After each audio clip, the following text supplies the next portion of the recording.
So before we, talk about our show, which is the India Bartender Show, I want to talk to you about the first time that I went to a show and what I experienced. And I feel like I think that really changes the game. Like from what you hear from Cliff and what I hear from you is that, your first experience maybe wasn't something that you were too excited about.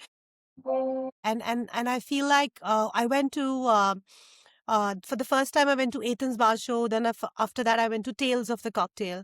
And both the shows back to back were shows which were very, very grounded in education. They were very, very grounded in skill building. They were very, very grounded in things that are happening today in the industry.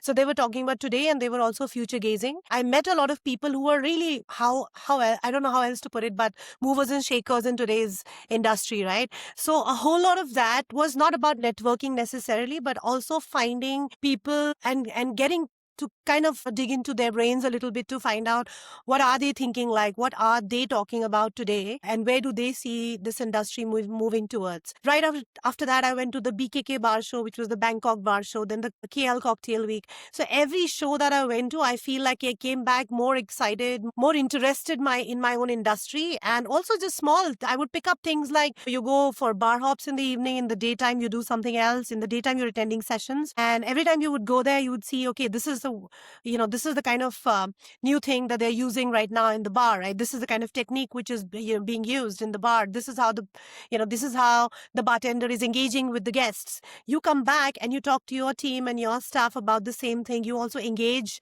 your own team into that, and next time you take your own team members out for these shows, and that kind of makes your entire game year on year going up and actually leveling up to what is happening in the global bar scene. So I feel like I have a lot of credit to give to these bar shows for the position we gained in the few years when we started Sidecar, because it really instantly gave me an edge over other bars in India which were not really going out and seeing what a London is doing and what a New York is doing, or what is happening in Bangkok and what is Singapore up to, right?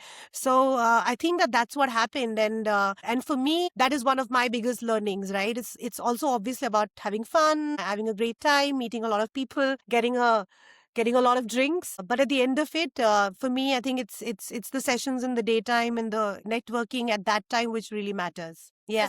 So I suppose, Minakshi, it's a bit like R&D. It's research and development. Basically, you can use them as a ground for research and development for global absolutely.